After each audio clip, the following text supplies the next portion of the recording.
Hey YouTube, this is Prometheus giving you guys more than the meta. Guys, I want to go ahead and show you kind of a sample play that I've been labbing in my Patreon for my Patreon guys for a scheme out of the 2-4 double mug double A gap defense. So it's a very popular defense. There's a lot of defensive books out there, and I've been trying to get myself some type of a defensive scheme that I know I can get pressure in some unique places, and I've got a setup that's very unique. It's a way that I build an entire defensive scheme off of.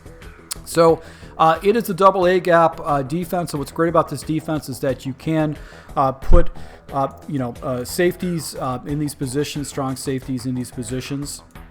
Where you're going to be having the blitz. You want to ideally have fast defenders in your A-gap fits because these guys are going to be using some A-gap pressure against your opponent that probably not going to be used to seeing.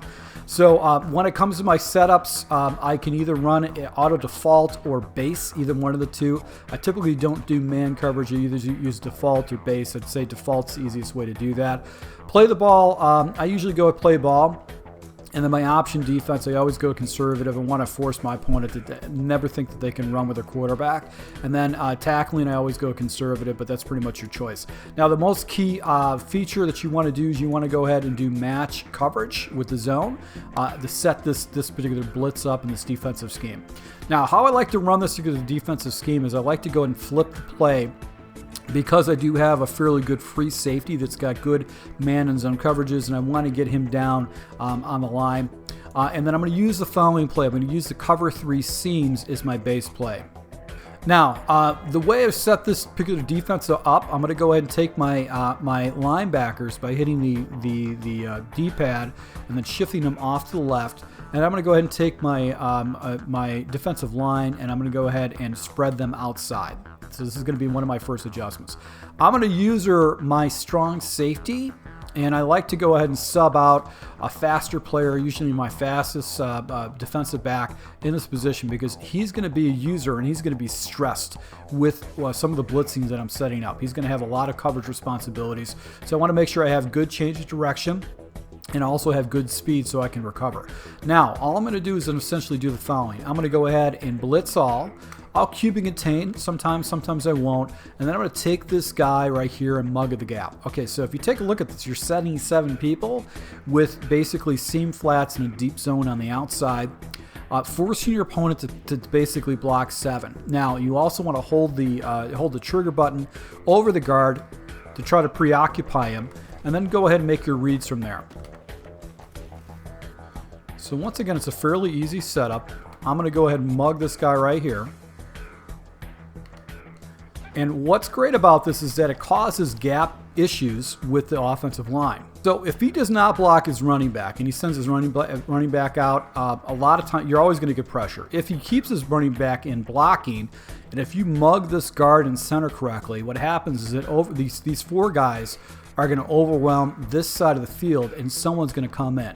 So a lot of times it's going to be this linebacker at depth or this safety at depth that's going to get in.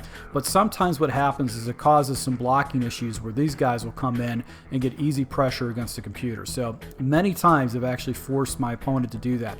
Now, the biggest stressor that you have is actually getting your guy back into recovery to go ahead and take away his reads over the middle of the field. And you can see how the pressure comes in. So even though he got rid of the ball quickly, I want to show you on how that pressure, the A-gap pressure, comes in. So watch the A-gap pressure. See how this guy comes in. He comes screaming in. And if you got 90+ speed with your safety or whatever, he's going to come screaming in and really catch your opponent off guard. So you want to mug this guy right here. Hold that trigger and then try to take away the fast reads. Now, if you're going to have a lot of crossing routes, those are going to be your first areas to look at. But once again, you want your opponent to make very fast reads. So you can see we got edge pressure with this blocking assignment. We've also got this up the pressure with the quarterback. So essentially dumbs out the offensive line if you mug the gap correctly. So you don't want to run this play exclusively. So some adjustments that I'll do that you'll see with some of my gameplay is I'm going to go ahead and take my defensive line, spread them out, give my opponent the same type of a look, but I'm going to go ahead and take my middle defender on the defensive line, which people are not normally seeing. I'm going to put him in a deep blue. I'm going to have a hook zone off to the left, and then my job is to play the hook zone off to the right over here and just force my opponent to make some reads. So a lot of times it's going to throw them off a little bit. Another thing you could do too is you could take your edge defender and put them in a hook, vertical hook. Now, why that vertical hook is good is because essentially what he's going to do is he's going to carry for a distance and kind of throw off your opponent's read. So my job is to try to take with a crosser and go from there. So if you see the instant replay, what we're going to just wait a split second or so, maybe get some block sheds off the edge, and this will throw your opponent off a little bit. So once again, you can go ahead and show two vertical hooks right here, and have the pressure up the middle, and this will basically throw off your opponent, and he'll have to do his check downs.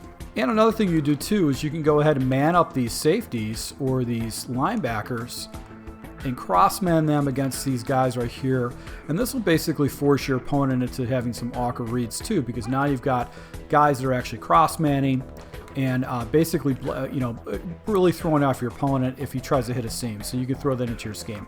So I actually have a full scheme that I've built out to this with other plays in this scheme. And also I blend in the nickel 2-4 as some other schemes and stuff like that. Got that posted on my Patreon. But this is a defense I've been playing around with over the last few games or so. And what I like about it is that I know I've always got pressure. It is similar to basically the 3-4 odd defense that I've been using for years. But you've got more defensive backs. You're going to basically have yourself, seven, basically 6 defensive backs that are going to be in the backfield and playing routes for you, and they're just making it more difficult for your opponent to stop. So if you guys want more information, go to my Patreon. I'll show you. I'm going to be building an ebook and a write-up on situational stuff as I lab this out and see how different people actually opponents adjust to this particular defense. But once again, guys, thank you for your support. Until next time.